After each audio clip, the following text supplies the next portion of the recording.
In a time where the world feels so disconnected, Cake Bash tries to relieve the isolation with this new online and local party gameplay. Picture the minigames from Pokemon Stadium or the Mario Party series, but make them all cake themed. That's Cake Bash, and it's available on PS4, Xbox One, PC, and Nintendo Switch later this year. Taking place inside of a bakery, you find yourself playing as one of the many cakes available at the shop. There's a handful of different types of cakes, from cupcakes to even a donut. I've never heard anyone call a donut a cake, but I digress. You can change their color variations through multiple flavors, including new flavors you unlock by playing through the party games. When jumping into a party game, you can choose to play with up to 4 players locally or online. When playing on Nintendo Switch specifically, you're able to play with an assortment of different controllers available on the Switch. So yes, while you can play with the single Joy-Con, you're also able to play with a pair of Joy-Con per player. It was great to see the option available, as I know some players prefer to use pair Joy-Con over a single Joy-Con if given the option. Now, the way these party games are structured is somewhat similar to the Mario Party series, but without the board.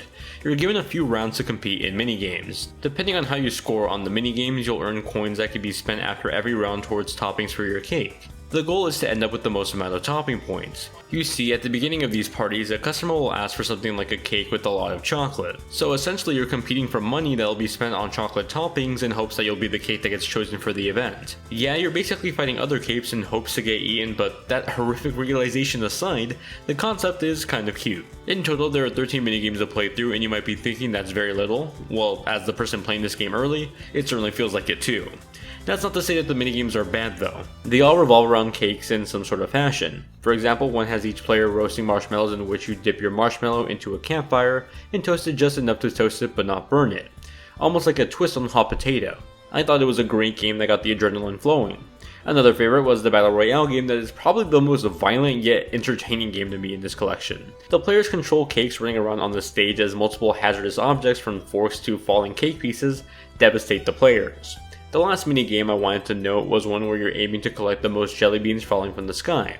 The goal is to become the sweetest cake. The only issue is that you're constantly being attacked by birds from the sky that are either trying to eat you or poop on you. All while this is happening, your opponents can attack and steal your jelly beans. It's easily one of the most competitive games in this collection, and it's quite a laugh. So it goes to say that these minigames are entertaining and charming, but there is a lack of content here that makes the $19.99 price tag feel a bit steep after playing 2 party game rounds and seeing just about most of the collection. I would have appreciated a bit more variety, whether it come from adding more games or some sort of buffer content in between each minigame. Without said buffer content, gameplay just started to feel too repetitive after each party round, making me want to play less and less. Cake Bash features a lovely aesthetic that's a mix of quirky humor and well-modeled objects that work very well together. The assortment of delicious-looking cakes, all with funny-looking simplistic faces, reminded me of a game I reviewed last year from the Katamari Damacy creator, Wadam. Like that title, Cake Bash creates some beautiful-looking environments that look somewhat realistic but equally funny. The various locations of the minigames range from somewhat overly simplistic to quite gorgeous. Some of these backgrounds, for example, look a bit bland, but the out-of-focus shots can somewhat hide that. While in other instances, for example the minigame with the cake in the middle, looks great as much as it does delicious. As for performance, I played a bit of every console including the unreleased Nintendo Switch version. While performance on PC, Xbox One, and PS4 were quite flawless across the board, hitting a respective 1080p 60, I was shocked to see Nintendo maintain a solid performance as well. I played an early demo of it on Switch for performance metrics, and gameplay ran at what looked like 720p 30fps in handheld mode and 1080p 30fps in dock mode. The result was surprisingly good. I'm usually wary of multi-platform releases of 3D heavy games on Switch, but even for a game that isn't officially out yet on Switch, the performance seems like it's going in the right direction.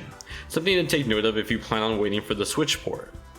The music collection here is broad but nothing too memorable. In fact, a lot of the music here reminded me of Overcooked level music or royalty-free tracks I'd find online.